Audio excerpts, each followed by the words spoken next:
Ngaji kali ini kita akan membahas tentang istinja. Istinja artinya cebok. Cebok artinya bersuci dari buang air. Jadi istinja itu adalah bersuci dari buang air. Dan hukum beristinja adalah wajib. Sebagaimana yang telah dijelaskan dalam kitab-kitab fikih, al-istinja'u wajibun minal bauli wal ghaiti. Istinja itu wajib setelah buang air kecil maupun air besar. Dan yang perlu diperhatikan dari sesuatu yang wajib ketika mau buang air adalah yang pertama, sebelum buang air, maka harus menyiapkan air mutlak atau air yang suci dan bisa mensucikan, yaitu air yang 2 kulah, atau kalau kurang dari 2 kulah, airnya belum atau tidak terkena najis. Itu namanya air mutlak. Disebutkan dalam kitab Fathul Mu'in, fala yarfa'ul hadasa wala yuzilul najasa wala yahsulu sa'ira taharati walau masnunatan illal ma'ul mutlaq. Tidak sah menghilangkan hadas dan najis serta seluruh bentuk toharah kecuali dengan air mutlak. Jadi ketika kita mau buang air itu pertama-tama kita harus menyiapkan air yang untuk bersuci. Dan air yang untuk bersuci itu harus air yang mutlak, yang suci dan bisa mensucikan. Yang kedua yang juga harus kita perhatikan adalah ketika buang air, maka jangan menghadap ke kiblat atau membelakanginya. Jika tempat buang airnya itu di luar ruangan. Kanjeng Nabi telah bersabda, "Idza ataitumul ghaita fala yastaqbilul qiblata wala tastadbiruha." Al-hadis rawahul Bukhari wa Muslim. Ketika kalian mau buang air, maka janganlah menghadap kiblat atau membelakanginya. Itu yang kedua. Kemudian yang ketiga yang juga harus kita perhatikan yang berhubungan dengan buang air adalah beristinjanya atau ceboknya harus benar-benar bisa menghasilkan suci. Karena kalau tidak menghasilkan suci, kemudian tidak mandi lagi, lalu mengerjakan sholat, maka sholatnya tidak sah. Selain itu juga bisa mendatangkan siksa kubur, sebagaimana yang telah disebutkan dalam sebuah hadis, bahwa Kanjeng Nabi sedang dalam perjalanan dan melewati 2 buah kuburan yang kedua ahli kuburnya sedang disiksa. Dan salah satunya dari ahli kubur itu disiksa disebabkan karena air kencing. Sebagaimana sabda Kanjeng Nabi, wa kanal akharu la yastanzihu nganil bauli. Al-hadis rawahu Muslim. Dan adapun yang satunya disiksa karena tidak bersuci setelah buang air. Dalam hadis yang lain juga disebutkan, istanzihu minal bauli fa inna amata azabil qabri minhu. Bersucilah kalian semua setelah buang air. Sesungguhnya kebanyakan azab kubur itu disebabkan dari air kencing. Nah, makanya selain bersucinya dengan air yang suci dan bisa mensucikan, cara beristinjaknya pun harus diperhatikan supaya hasilnya suci.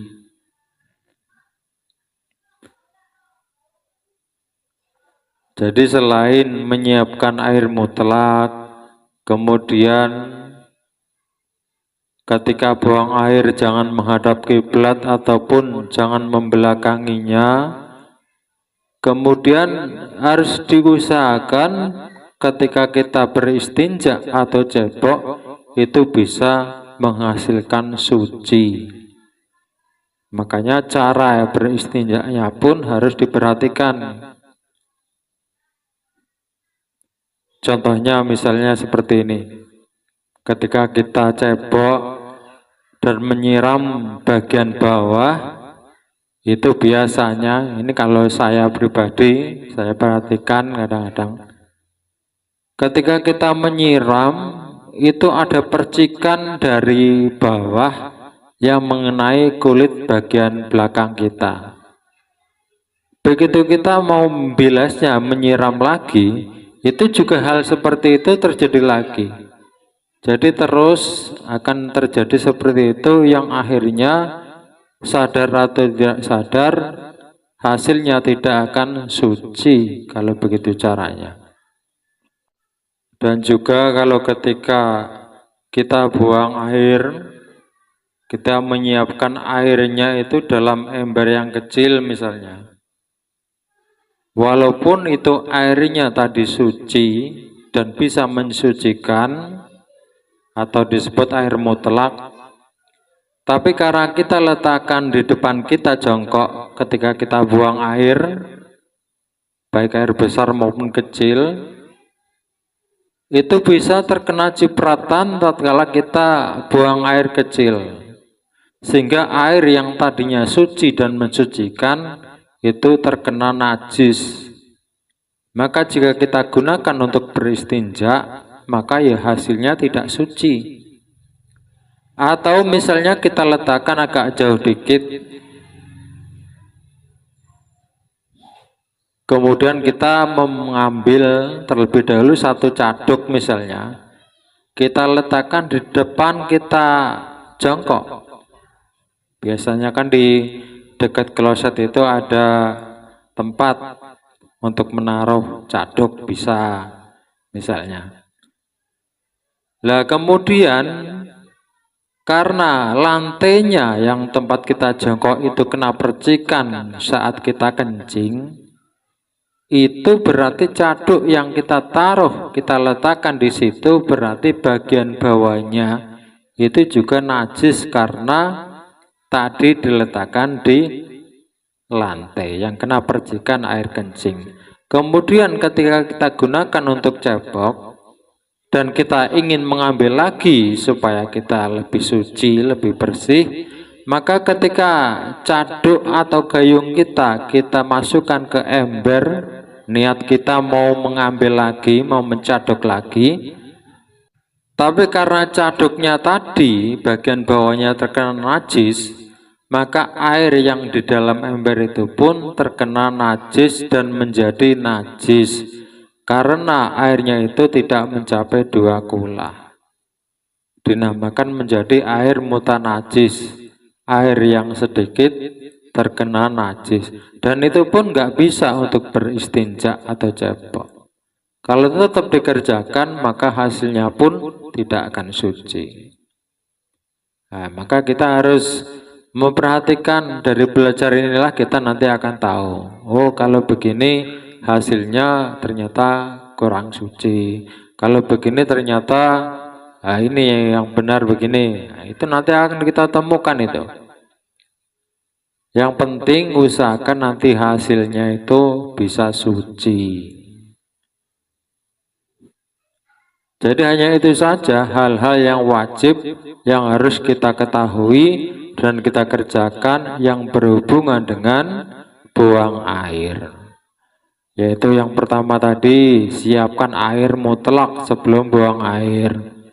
Yang kedua, jangan menghadap kiblat atau membelakanginya. Kemudian yang ketiga, bersucinya benar-benar bisa menghasilkan suci, bukan hanya sekedar bersih. Adapun yang selain itu ya masih ada, akan tetapi hanya sebatas adab atau tata krama. Tata krama ketika kita buang air. Misalnya seperti jangan bertinjak dengan tangan kiri, jangan berkata-kata ketika sedang buang air, kecuali darurat. Kemudian juga jangan buang air sambil berdiri dan lain sebagainya. Tetapi yang wajib yang harus kita perhatikan hanya berapa tadi? 3. Yang pertama, menyiapkan air mutlak, yaitu air yang suci dan bisa mensucikan. Kemudian yang kedua, buang airnya jangan menghadap kiblat atau membelakanginya. Kemudian yang ketiga, usahakan hasilnya itu benar-benar bisa suci. Kalau misalnya kita nggak bisa menemukan sendiri, mengambil pelajaran ketika kita buang air, boleh kita rembuk, kita obrolkan di saat kita ngaji seperti ini. Nanti kalau sudah selesai, baru kita muzakarah.